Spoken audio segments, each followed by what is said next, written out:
Kumusta po kayo mga ginigiliw kong tagapakinig? Muli po ay narito tayo para sa isa na namang kwento ng kababalaghan.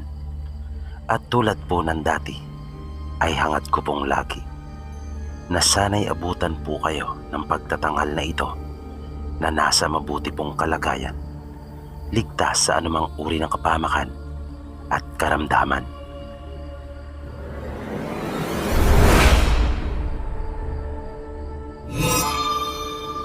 Sa pagkakataon pong ito ay bibigyan daan naman po natin ang kwento ng isa nating masugid na taga-subaybay. At ito po ay pinamagatan nating ang Sugarol. Halina at atin pong tungayan. Kamusta po kayo, Sir Bibi? At sa lahat ng mga kasaging? May ilang buwan na rin po akong sumusubaybay na nakikinig sa inyong mga kwento. Naaaliw po akong makinig sa inyong channel. Halos lahat po ng inyong mga kwento napakinggan ko na po. At masasabi kong karamihan sa mga ito ay kakaiba at talagang mga totoong nangyari na naranasan ng ibang mga tao. Kaya bilang pagpapasalamat sa iyo ay nais ko pong ibahagi rin ang aking kwento, pagkat ito po ay masasabi kong kakaiba. Isang karanasan pong hindi ko makakalimutan. Ako po ngayon ay paralisado na at may edad na rin. Nasa 64 na po ako at kasalukuyan naninirahan dito sa Cavite sa bahay ng aking anak. Nagpaturo lamang ako sa aking apo kung paano manood dito sa YouTube gamit ang cellphone. At natalisod ko ngang minsan ang isa niyong kwento na kaagad ay nagka-interes po ako. Sana po ay mapili niyo ang aking kwento at maiere. Tawagin niyo na lang po ako sa pangalang Meloy. Bata pa lamang po ako ay talaga namang nahilig na sa sugal. Magmula sa touching na tinatawag na kung saan ay ginagamit ang mga barya sa paglalaro hanggang sa mga laro sa baraha ay talaga namang nalalaman ko. At hindi ako pahuhuli sa aking mga kaibigan. Pati po sabong ay naging bisyo ko na rin noong huli. Ano pat lahat na yata ng sugal ay nilalaro ko na at wala akong pinalalampas basta may pagkakataon. Kahit pa nga po sa mga lamay ay hindi po ako nawawala. Libre na ang kape at biskwit ay nag-i-enjoy pa ako sa pagsusugal. Lalong lalo na kapag may saklaan sa lamay. At tila may kung ano akong nararamdaman na nakapagdudulot iyon sa akin ng ibayong saya kapag naglalaro. Minsan po ay dumating sa aming bahay ang isa ko pong pinsan na taga Mindoro. May aasikasuhin daw siya sa aming probinsya at nakiusap sa aking mga magulang kung maaari ay makikituloy muna siya sa amin. Di naman po kalakihan ang aming bahay sa probinsya, ngunit sapat naman para makapagpatuloy ng bisita. Ang edad ko po na mga pagkakataong iyon, kung tama po ang aking pagkakatanda, ay nasa 24 na. Isang araw ay nagyaya ang aking pinsan na mag-inuman daw kami kasama ng isa kong kapatid at kaibigan. Matanda po sa akin ang pinsan ko ng 10 taon. Sa pasimula po ay nagkakatawanan kami dahil sa mga nakakatuwang kwento na ibinabahagi niya sa amin. Ngunit sa kalagitnaan ng aming inuman ay naging seryoso na ang usapan nang mapunta ukol sa mga anting at kababalaghan. Isa sa mga naibahagi niya sa amin ay ang ukol sa pagiging swerte sa sugal. Siyempre pa, iyon ang lubos na nakatawag ng pansin sa akin. pakiramdam ko nga po ay nanlaki talaga ang aking mga tenga ng pagkakataon na iyon at matamang nakinig. Sa lahat ng kanyang kwento ay doon nabuhos ang aking interes at alam niyo na po marahil kung bakit. Ayon sa kanya, ang sino mang magtataglay ng daliri ng isang taong namatay ay suswertehin. Dagdag pa ng aming pinsan, magiging mapapanalunin sa kahit anumang uri ng sugal. At dahil sa ang pagsusugal ay walang katiyakan, kung kaya napaisip akong napakaganda kung mangyayari iyon, kung totoo ang sinasabi ng pinsan ko. Kaya tinanong ko siya kung totoo bang talaga ang kanyang sinasabi. Kinumpirma naman niya sa akin at totoo di umano na nangyari doon sa kanilang lugar ang kanyang ikinukwento. Matapos po iyon, ilang araw nang nakakaalis ang pinsan ko, ay hindi talaga mawaglit sa aking isipan ang mga ibinahagi niya sa amin, lalong-lalo na ang ukol sa pagiging maswerte sa sugal. Isang hapon, kinausap ko ang nakababata kong kapatid na pag dumating yung tamang oras ay samahan niya ako. Ngunit tumanggi ito at sinabing natatakot daw siya. Sinabi kong kahit ako ay natatakot din naman, pero kailangan lang naming paglabanan. Pinaliwanagan ko pa siya at sinabing malaki ang maaaring maitulong nito sa aming pamumuhay pag nagkataon. Subalit, hindi ko talaga siya napapayag. Kung kaya, pinuntahan ko ang aking kaibigang si Panoy at sinabi ko sa kanya ang aking plano. Noong una ay atubili din siya dahil sa isipin pa lamang talaga ay nakakatakot na. Idagdag pa ang posibilidad na maaari kaming makulong kapag kami ay mahuli. Pero kalaunan ay pumayag na rin siya, lalo na nang sabihin ko na wala na akong maaaring lapitan pang iba na makakasama. At dahil matalik ko itong kaibigan na laging kasakasama sa halos lahat kong lakad, kung kaya marahil pumayag na rin ito. Makalipas ang halos isang linggo ay namatay ang matandang kalugar namin na si Mang Tirso. Gabi-gabi ay nakikipaglamay kami na hindi naman talaga pakikiramay ang aming pinupunta kundi ang pagsusugal. Sa tuwing naglalaro ako ng baraha ay laging nakatabi sa akin ang matalik kong kaibigang si Panoy. Halos sa lahat ng lakad ko ay kasakasama ko talagang ito. Sabi pa nga, hanggang dikit ko talaga siya. May mga gabing nananalo kami, may pagkakataon namang natatalo din. Pero pag alam ko namang malas ay hindi na ako nagpapatuloy pa. Kung kaya hindi na ubos ang lahat kong pera at mayroon pa akong magagamit na puhunan para sa paglalaro kong muli. Ika nga, matalino akong magsugal. Di ko po alam, pero likas na yata sa akin yon, kahit hindi ko naman ito pinag-aralan.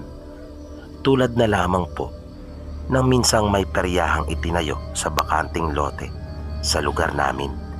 Nanalo ako ng malaki sa larong tinatawag na beto-beto dahil sa sistema ko na isang numero lamang ang tinatayaan ko, at hanggat hindi iyon lumalabas ay dinodoble ko ang aking taya. At dahil sa tsansa ay sigurado naman na lalabas ang numerong iyon kahit ano pang mangyari. Ganyan po ako maglaro. Kaya noong huli ay nilimitahan nila ang aking taya, ngunit tila huli na nang maisipan nilang gawin iyon dahil sa lubog na ang bangka.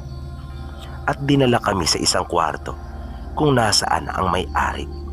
Pinakiusapan kami ni Panoy na kung maaari ay wag na raw kaming maglaro.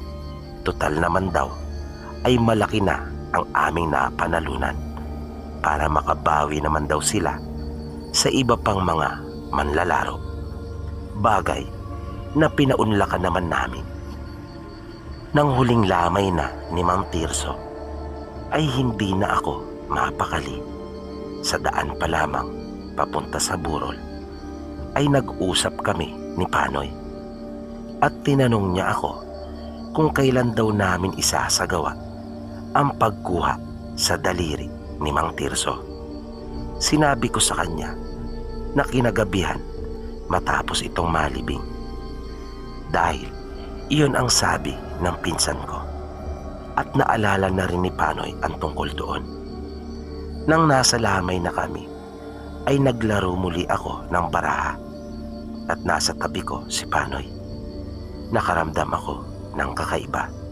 Di pa man ay tila nakokonsensya na ako dahil sa napakabait ng mga naiwang kaanak ni Mang Tirso. Inaasikaso talaga nila ang halos lahat ng naroroon na nakikipaglamay, lalo na ang magandang anak nito na si Tessa. Teresita talaga ang tunay na pangalan nito. Mataas na babae kesa sa karaniwan. Maputi ito at makinis, na maganda talaga ang kanyang kutis.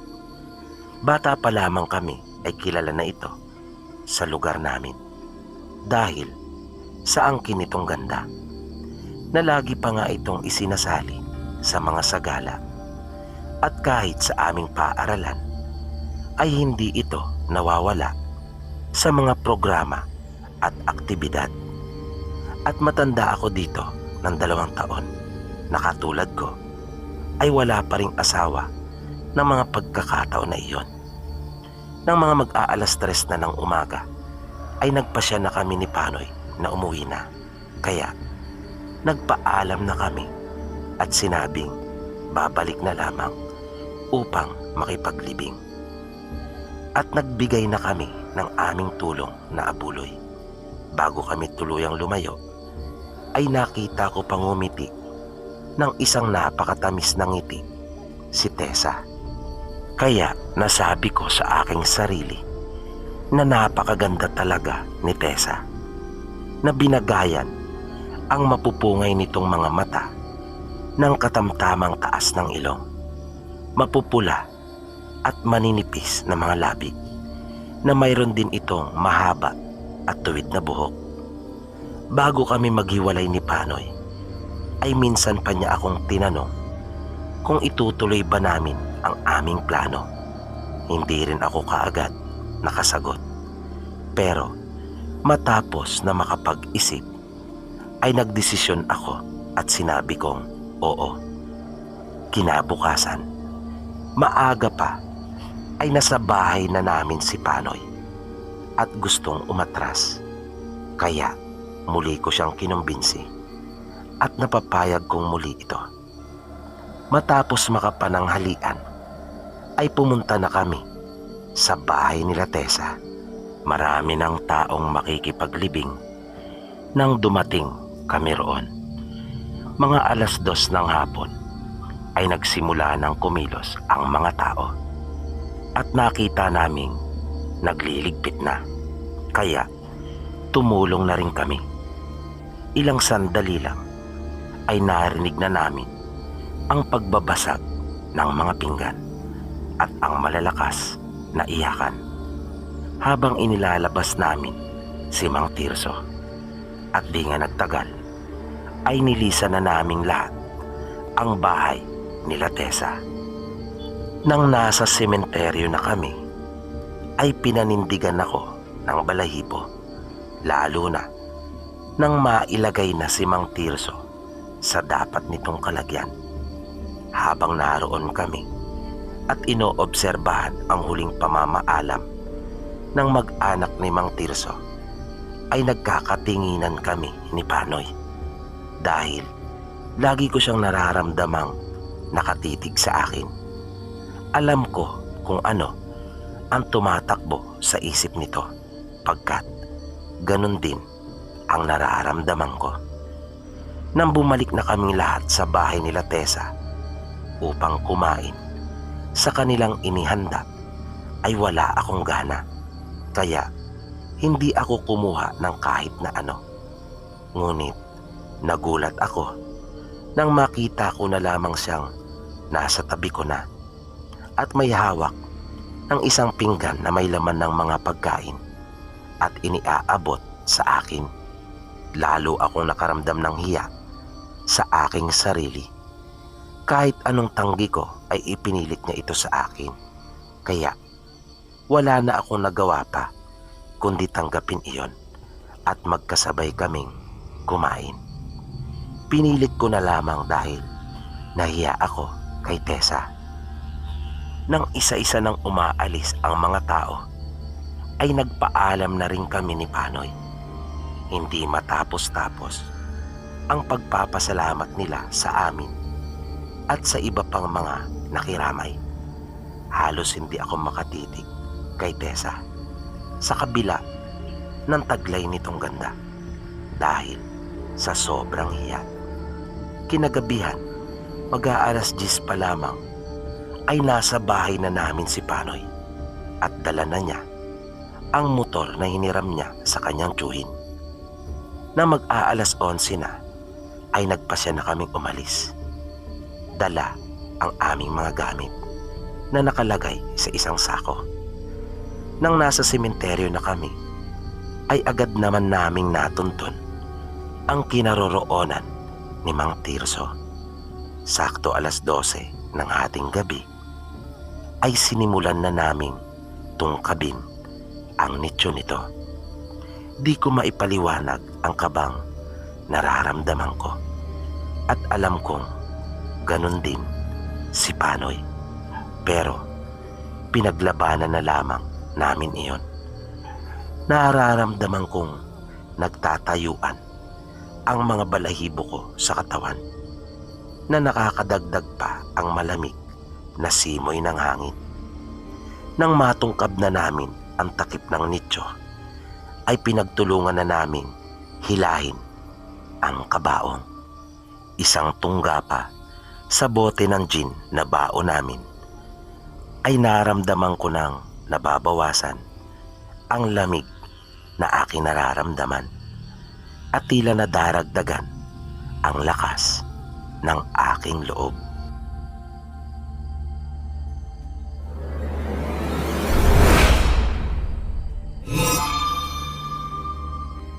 Matinding takot po ang naramdaman namin kapwa ni Panoy, Sir Pipi. Pero pilit namin iyong pinaglabanan. Halos marinig ko ang pagkabog ng aking dibdib sa sobrang kaba. Maraming gumugulo sa isip ko ng mga panahon na iyon, pero pilit kong iwinawaglit.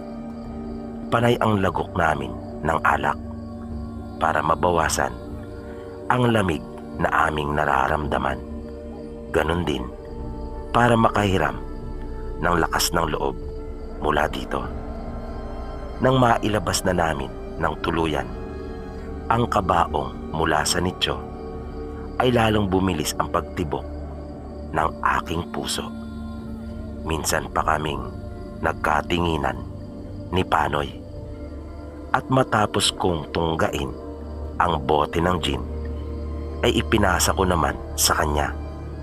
Sumenyas ako at magkasabay na naming binuksan ang ataol. Agad na napapaling ang mukha ko sa ibang direksyon. Halos ayokong tingnan si Mang Tirso.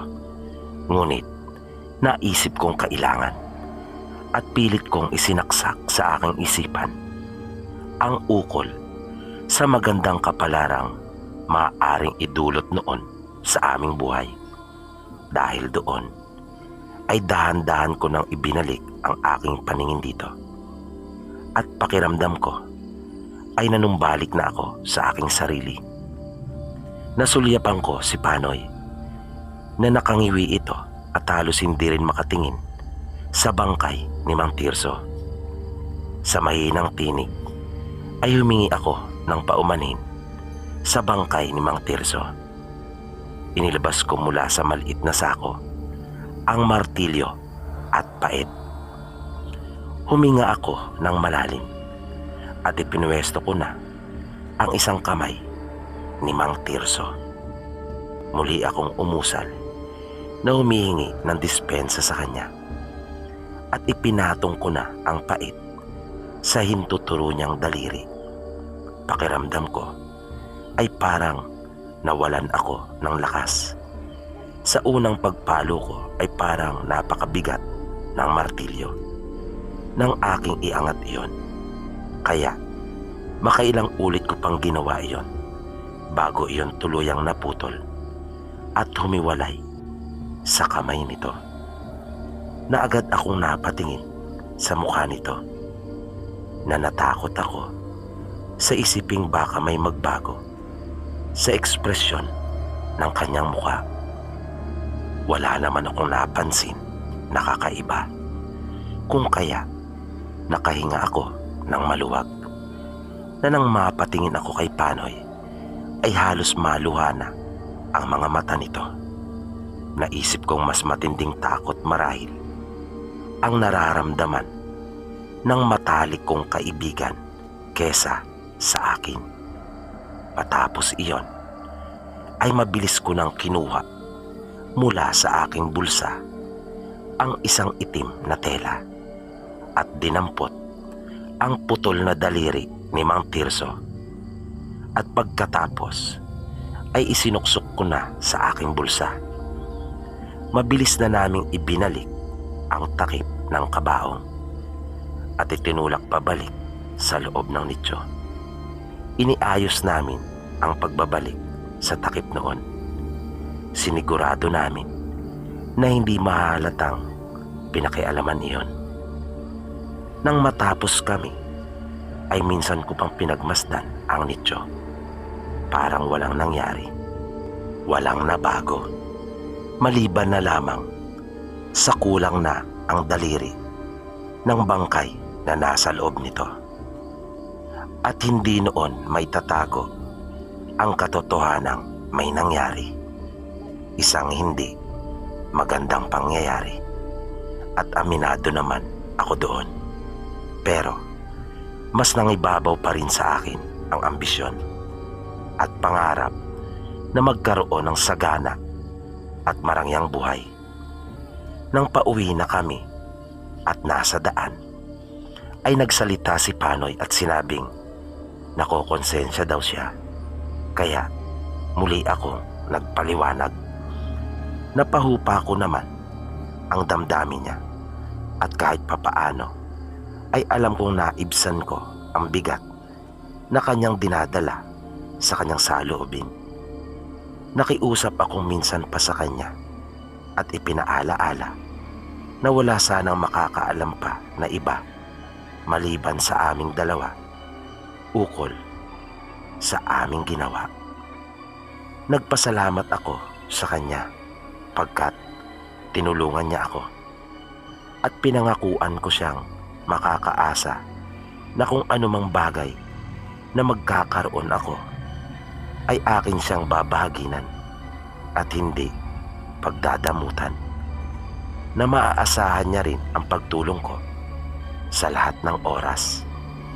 Bago kami maghiwalay, matapos niya akong ihatid sa amin, ay napansin kong maaliwalas na ang mukha ni Panoy.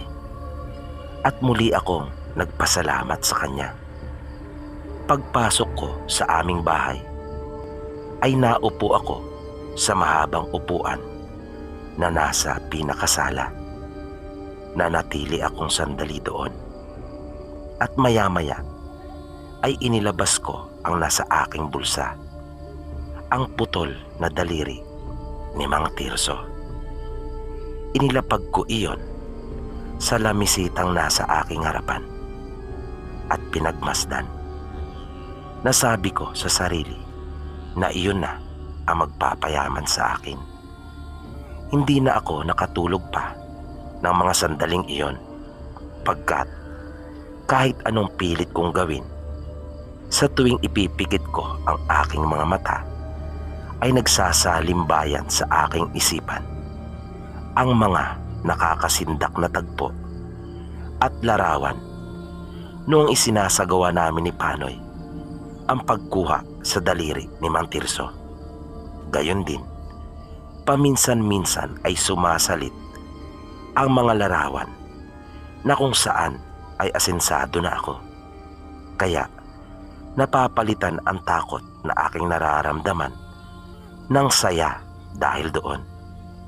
Kinabukasan, habang nagkakape ako ay dumating si Panoy. Ibang-iba na ito kumpara nung nagdaang gabi. Maliksi ang pangangatawan at may sigla ang tinig sa kanyang pagsasalita. Masaya niyang ibinalita sa akin na mayroon daw patay sa kabilang sityo. Malayong kaanak daw ito ng kanyang ama. Mabilis kong tinanong sa kanya kung kailan naman niya balak isagawa ang pagkuha sa daliri nito. Mabilis siyang sumagot at sinabing, siyempre kinagabihan, pagkatapos na mailibing ito. Sabay bawi at sinabing, ano ba naman daw ako? Wala daw siyang balak na kunin ang daliri noon. Sinabi niya sa akin na iyon na ang pagkakataon para masubukan namin ang bisa ng daliri ni Mang Tirso na nasa aking pangangalaga. At naunawaan ko na ang gusto niyang mangyari.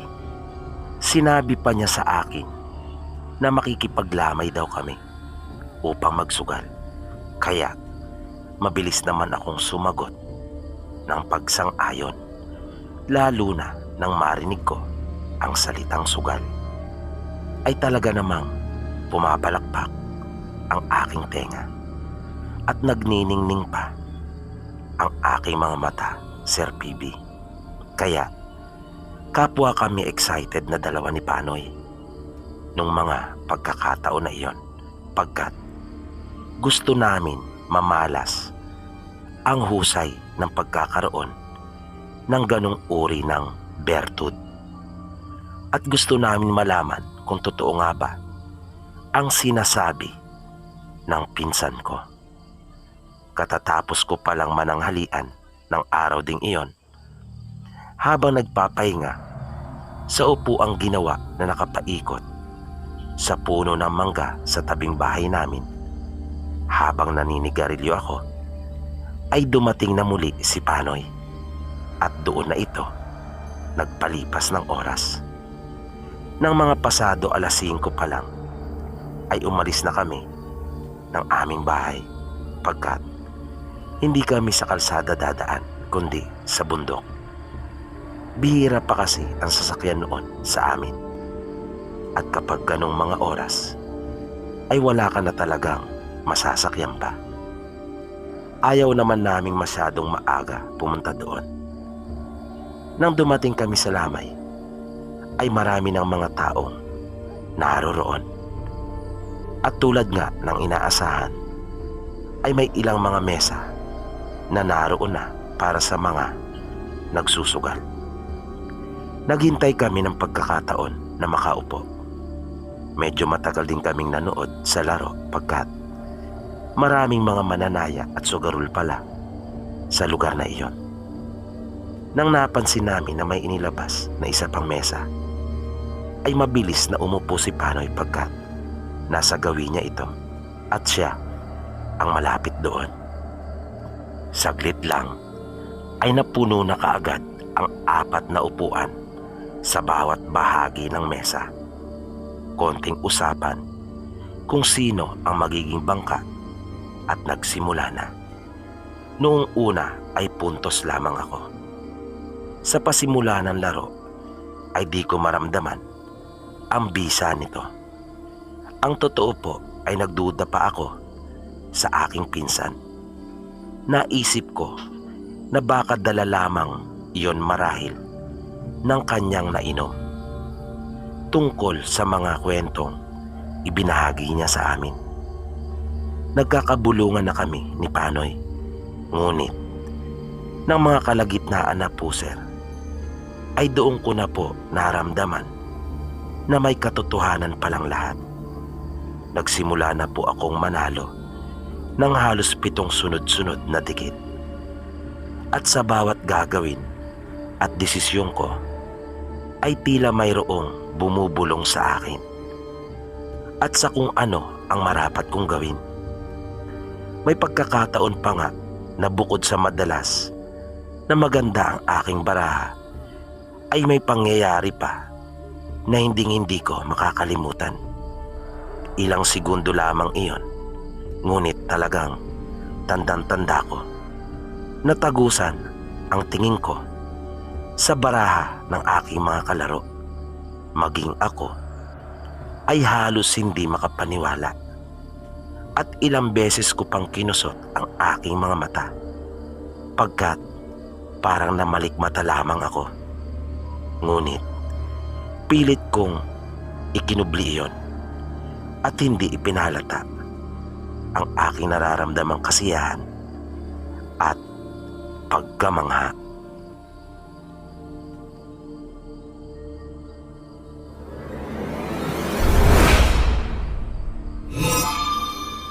Hindi po talaga ako makapaniwala sa akin pong mga naranasan ng unang gabi po na iyon ng aking subukan kung may bisa nga ba talaga ang daliri ni Mang Tirso na nasa aking pangangalaga.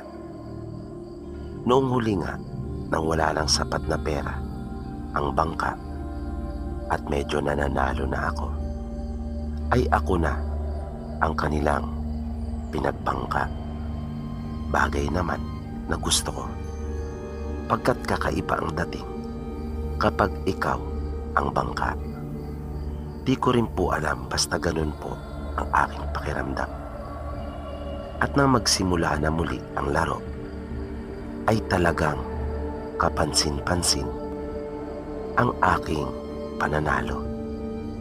Isa-isang nagtayuan ang mga pumupuntos sa aming mesa na agad din namang pinapalitan ng iba pang mga naroroon. Ngunit hindi rin ang mga ito tumatagal. Isang lalaki pa ang humiling na kung maaari bang siya ang pumalasa ng baraha, na hindi ko naman iyon minasama at akin siyang pinagbigyan. Ngunit ganun pa rin ang resulta.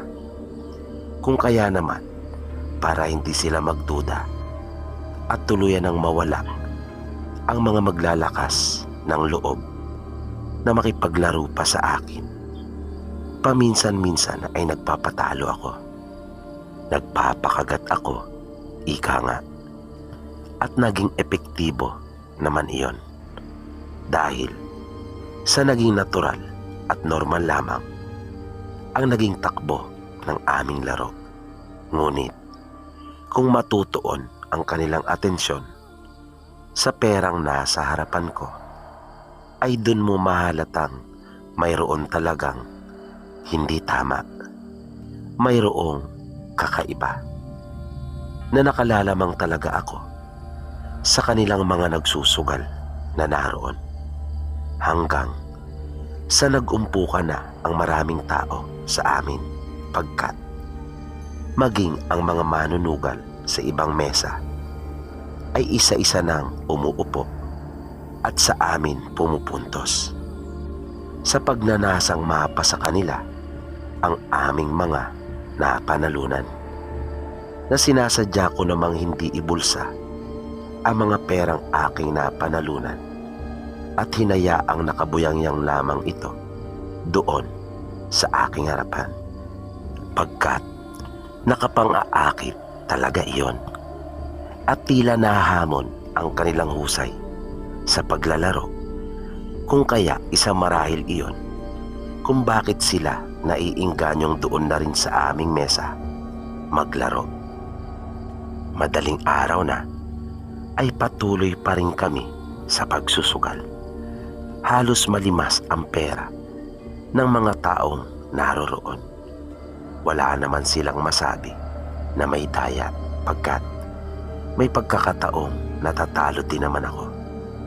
At sila pa nga ang madalas na bumabalasa ng baraha na naririnig namin ni Panoy sa mga tao na paulit-ulit na sinasabing ang swerte ko naman daw. Kaya ang isang lalaking umupo ay nagsabi pang, subukan ko nga kung gaano ito kaswerte. Na tumodo kaagad ito ng taya.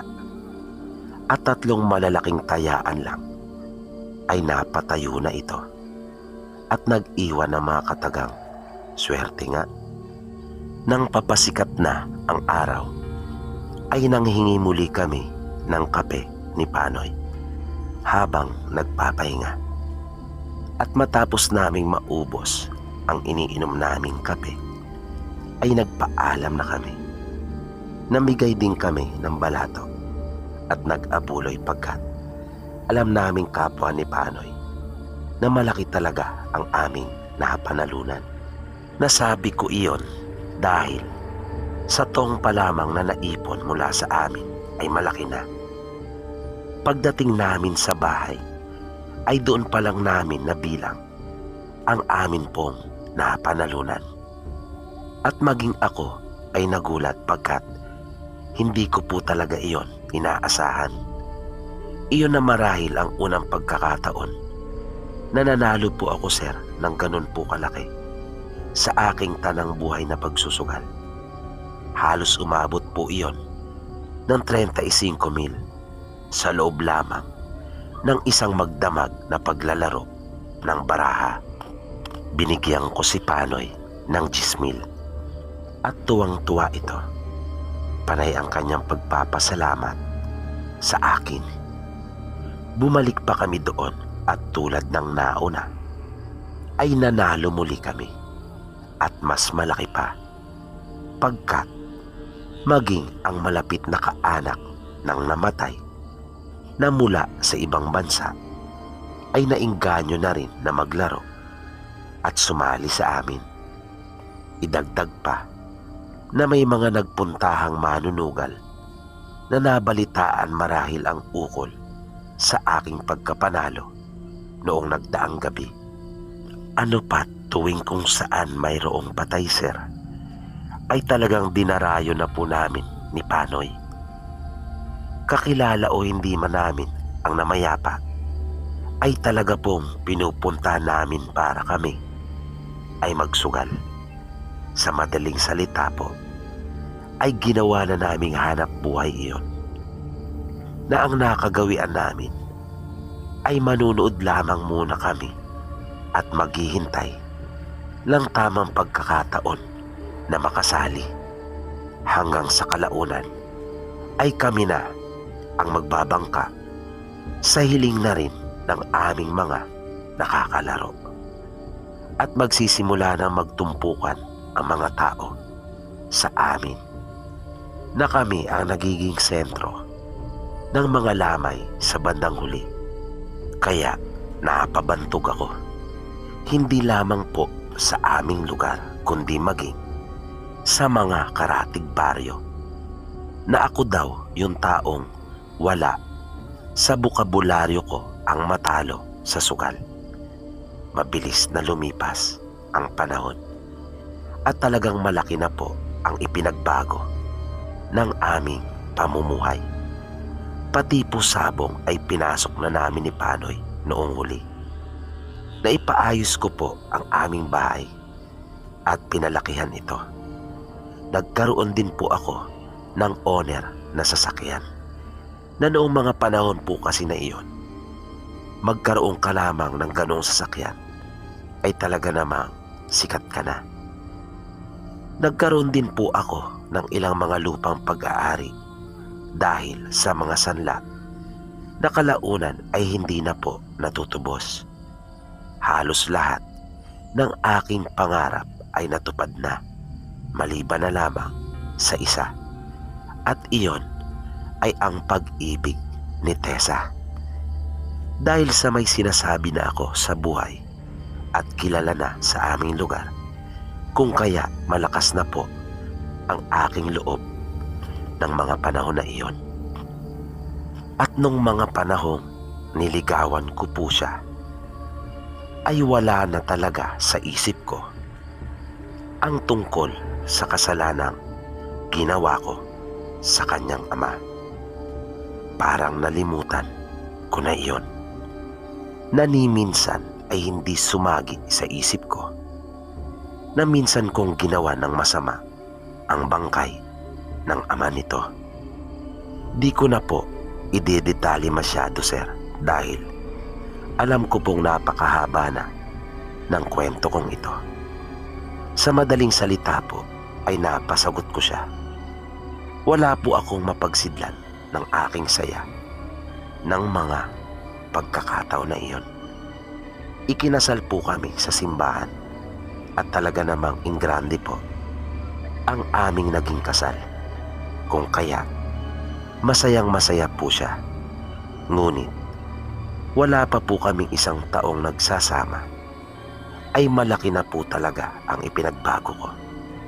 Natutunan ko na po halos lahat ng bisyo, lalo na ang pagiging babaero, na kahit na pangasawa ko na ang pinakamagandang babae sa aming lugar, ay hindi ako nakontento nang mapasakamay ko na si Tessa. Halos magkasabay na namatay ang aking ama at ina, at kahit pamarangya ang aking pamumuhay, sabihin pa na marami akong pera ng mga pagkakataon na iyon, ay hindi ko po sinuportahan ang aking mga magulang noong panahon na sabihin ng doktor na kailangan na ng aparato upang mabuhay. Naisip ko po kasing sayang ang pera, lalo na at wala namang kasiguraduhang mabubuhay o magtatagal pa ang aking magulang. Halos pareho po sila ng naging sitwasyon bago mamatay, sir. At pareho kong tinanggihan sa tuwing aalokin ako ng doktor, nakabitan sila ng aparato.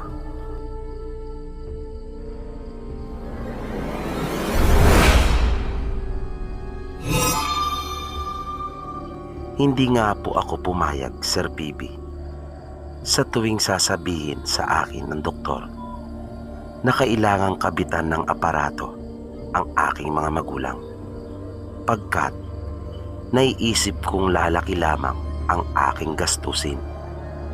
Pagdating naman sa aking dalawang kapatid, ay natulungan ko naman po sila, pero bumabalik sa isip ko nang tanggihan akong tulungan ng sumunod sa akin. Kaya minsan ay pinaparamdam ko rin dito ang pakiramdam ng mapahiya at tanggihan. Aaminin ko pong medyo naging hindi maganda ang pag-uugali ko. Naging magaspang, mayabang at madamot po ako. Minsan po ay lumapit sa akin si Panoy at humihingi ng tulong dahil sa ipagagamot daw niya ang kanyang ina. Tinanggihan ko ito at nagdahilan na wala akong pera dahil sa may binili akong lupa na inialok sa akin. Nakiusap sa akin minsan pa si Panoy, ngunit pinanindigan kong wala akong pera. Sa unang pagkakataon ay nakita ko ang galit sa mga mata ni Panoy nang titigan niya ako. Kaya dahil doon ay nagalit din ako at di ko napigilan ang aking sarili na nasabi kong marami na siyang napakinabangan sa akin. Ngayon na hindi ko siya napagbigyan, magagalit siya. Mabilis akong sinagot ni Panoy at sinabing nakakalimot na daw ako at wala di umano akong utang na loob. Nag-init ang tenga ko sa kanyang sinabi. Kulang na lang ay suntukin ko na ito. Ngunit nagawa ko pang makapagpigil.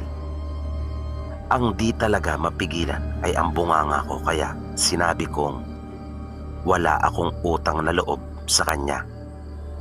Dagdag na sabi ko pa na huwag niyang isumbat sa akin ang itinulong niya nung gabing kunin namin ang daliri ni Mang Tirso, pagkat matagal ko nang nabayaran iyon kung tutuusin sa dami ng mga naibigay ko na sa kanya.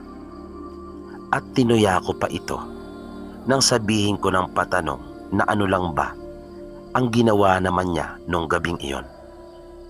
Nang biglang kapwa kami nagulat nang marinig ang boses ni Tessa na nagtatanong kung nag-aaway ba daw kami ni Panoy at bakit narinig daw niya ang pangalan ng kanyang nasirang ama.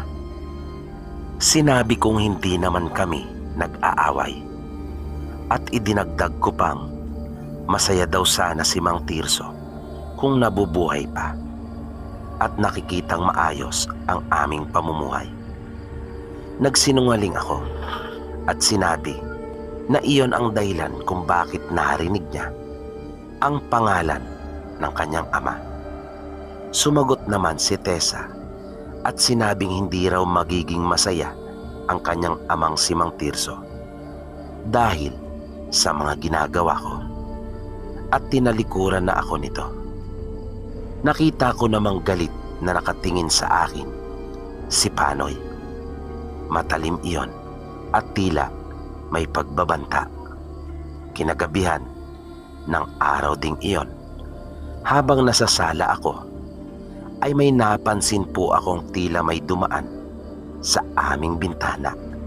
Kaya agad akong lumapit doon at sumilip upang alamin kung sino iyon. Ngunit wala na akong naaninagan pa. Ang direksyon nito ay patungo sa likod ng aming bahay, kung saan naroon ang aming kusina at banyo sa ibaba. Kaya nagpunta ako sa may kusina at sumilip sa maliit na bintana na naroon. Wala pa rin akong nakita. Nang tumalikod na ako ay laking gulat ko nang aking makita sa harapan si Mang Tirso at galit na nakatingin sa akin. Hindi ako nakagalaw. Sumigaw ako, ngunit wala ring lumalabas na tinig mula sa aking bibig. Nakita kong dahan-dahan niyang iniangat ang kanyang isang kamay at ipinakita sa akin ang pinagputulan ko ng kanyang daliri. At bigla ko pong narinig ang boses ni Tessa habang niyuyugyug niya po ako. Binangungot na naman pala ako. Naging madalas po iyon. At sa tuwing tinatanong niya ako kung ano ang aking napanaginipan, ay nagsisinungaling po ako at iba ang aking sinasabi. Naramdaman ko ang akin pong sarili ng pagkakataon na iyon na nanlalamig. Ang buong akala ko po noon ay sa panaginip lamang magpapakita si Mang Tirso, na unti-unti ko naman rin sanang nakakasanayan na. Ngunit isang gabi, matapos akong bangungutin, nang magising ako ay nakita ko siyang nasa tabi na ng aking higaan. Kitang-kita ko po na nakatitig siya sa akin, na ang buong akala ko pa nga noong una ay nananaginip pa rin ako. Napasigaw ako ng ubod lakas at nagising si Tessa. Tinanong niya ako kung binabangungot na naman ba ako. Hindi ako kaagad nakasagot. Nagpatuloy po ang pagpapakita at pagpaparamdam sa akin ni Mang Tirso, at halos hindi ko na iyon makayanan. May pagkakataon pa ngang habang nagmamaneho ako ay makikita ko siyang nakaupo sa aking likuran. kapag ako ay napapatingin sa salamin sa may aking harapan. Wala po siyang pinipiling panahon. Minsan, kahit po nasa banyo ako, ay mararamdaman ko na lamang ang kanyang presensya. At minsan nga, ay masusulyapan ko na lamang ang kanyang kamay na nakatayo siya sa gilid ko. Ang isang pangyayari po na hindi ko makakalimutan ay nang ako po ay maaksidente dahil sa kanyang pagpapakita. Duguan po ako at hilong-hilo. Nakita ko po ang maraming mga nakakatakot na mga taong namatay kasama na ng aking mga magulang na nakatitig ang mga ito sa akin hanggang sa tuluyan na po akong mawala ng malay. At nang imulat ko po ang aking mga mata ay nasa ospital na ako at nasa tabi ko na si Tessa na umiiyak pagkat naawa sa sinapit ko, na naisip kong kahit na marami akong pagkukulang at kasalanan dito ay nagmamalasakit pa rin para sa akin at minahal pa rin ako. Sinabi ko sa aking sarili na ipagtatapat ko na sa kanya at nagpasya po akong ibabalik na ang daliri ng kanyang ama. Ngunit nang gumaling na po ako ay tila nakalimutan ko ang sinabi kong iyon sa aking sarili. Nagumon muli ako sa aking mga bisyo. Walang araw na hindi ako lasing at nagpatuloy ako sa pambababae at lalo na sa pagsusugal. Dalawa na nga po pala ang aming anak ng mga panahon na iyon. Minsan ay may nabalitaan akong patay malapit lamang sa aming lugar. Sakay ng aking owner ay pumunta po ako. Tulad ng dati ay hindi upang makiramay kundi para magsugal. Nang dumating po ako doon ay nag-uumpisa na ang sugalan. Nagmasid muna ako at nang may tumayo sa isang mesa ay agad ko na itong pinalitan.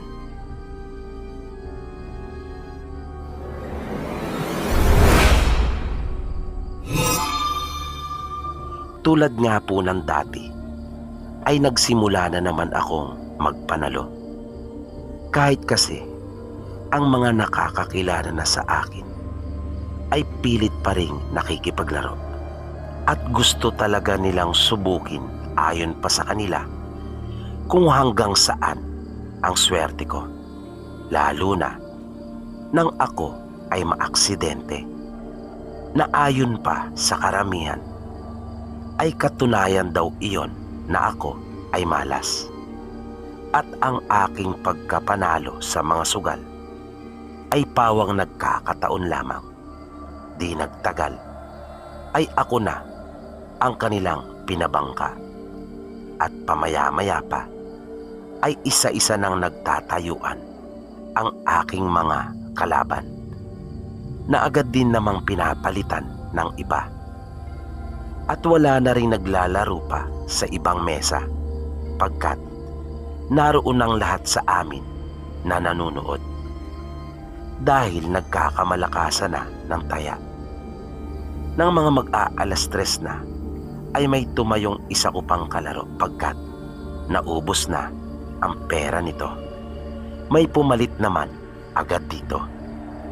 Napansin ko na ang huling umupong lalaki ay nagpapanalo na tanging siya lamang ang hindi ko nakakabigan. Ilang sandali pa ay tumayo na ang dalawang lalaki pagkat naubos na rin ang pera ng mga ito. Nagkaroon ng kantsawan mula sa mga taong naroroon na nanunood at sinasabing dalawa na lamang daw kaming maglaban. Nanangiti naman ako at sinabi pang kung payag ang lalaki ay walang problema sa akin. Pumayag naman ito at nagsimula na ang aming laro. Sa unang sagupaan namin ay natalo ako, na para sa akin ay ayos lamang iyon upang hindi mahalatang may bertud ako. Ngunit nakalimang salpukan na namin ay hindi pa rin ako nananalo, na kahit gusto ko nang manalo ay hindi ko magawa, at naging malakas pa ang kantsawan at bulong-bulungan ng mga taong naroon. Kung kaya, tila nasaling ang pride ko. Nagpatuloy ang aming paglalaro.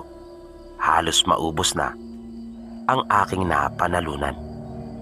Hanggang pati ang sarili kong pera ay unti-unti na ring natatangay.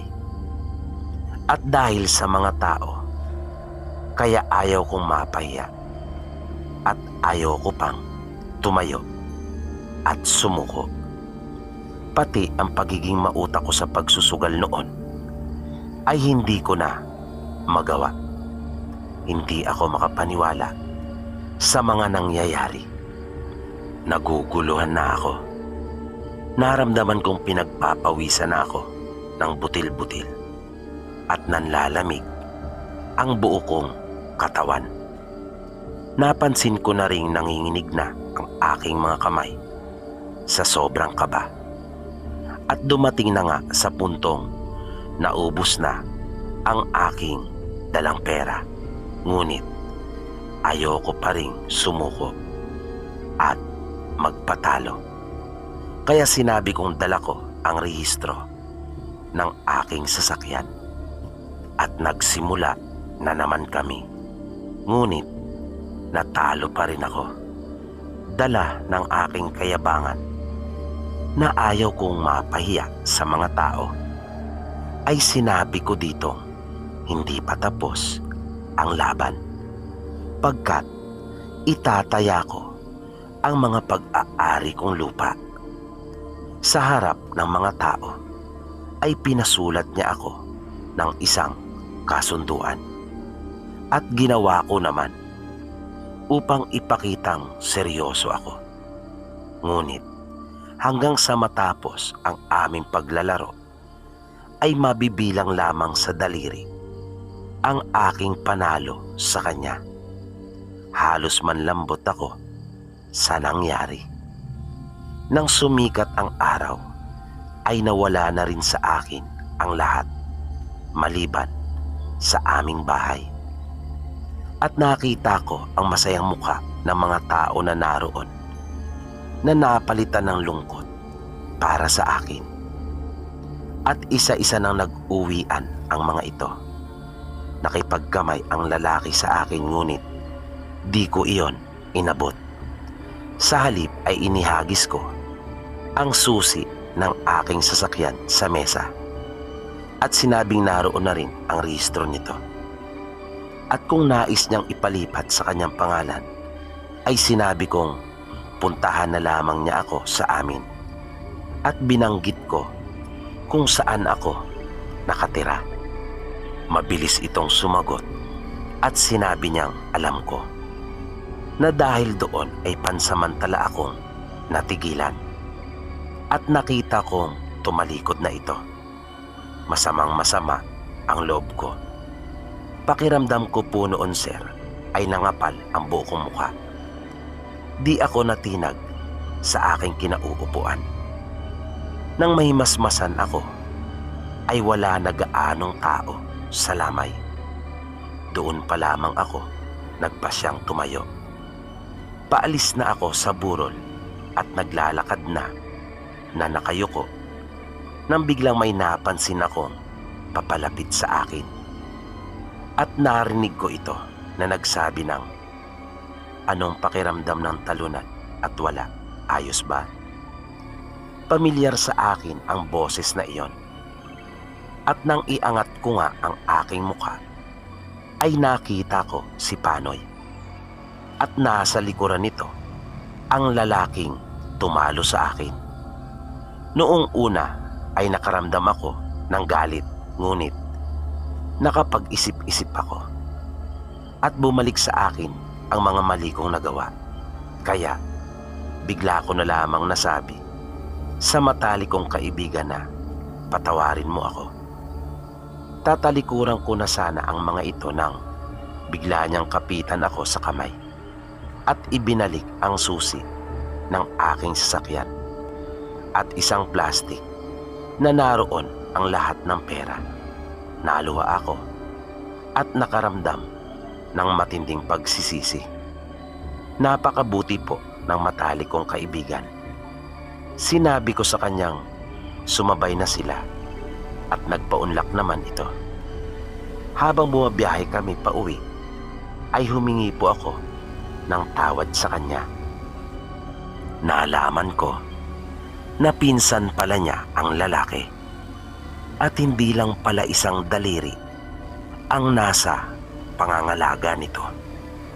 Matapos ko silang maihatid, pagdating ko ng aming bahay ay naroon si Tessa at naghihintay. Lumapit ako sa kanya at agad ko itong niyakap. Sinabi ko kay Tessa na mayroon akong ipagtatapat. Sumagot naman agad ito at sinabing alam na niya ang lahat. Ang dapat ko na lamang daw gawin ay ibalik iyon sa kanyang ama. At hindi na ako nagtanong pa sa aking asawa kung paano niya nalaman ang ukol sa bagay na iyon pagkat alam ko na kung sino ang nagsabi sa kanya. Ang matalik kong kaibigang si Panoy. At alam kong maayos niyang naipaliwanag sa aking asawa ang lahat kung kaya napatawad ako nito. Hanggang dito na lamang po, Sir Pipi, at sana po ay nagustuhan nyo ang ibinahagi ko pong karanasan. Pasensya na po kayo kung medyo may kahabaan.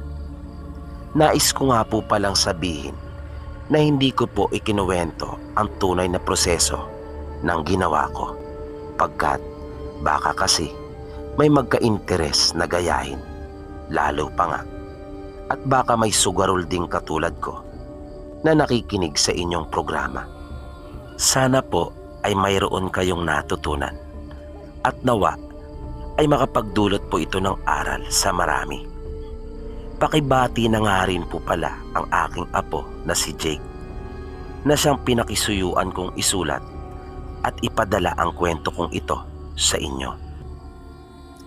At dito po, pansamantalang nagtatapos ang ating kwento. Muli, sana po ay inyong nagustuhan.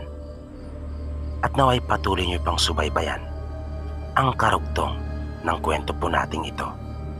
Dito lamang sa Mga Totoong Kwento ng Kababalagan. Maraming salamat po at hanggang sa muli.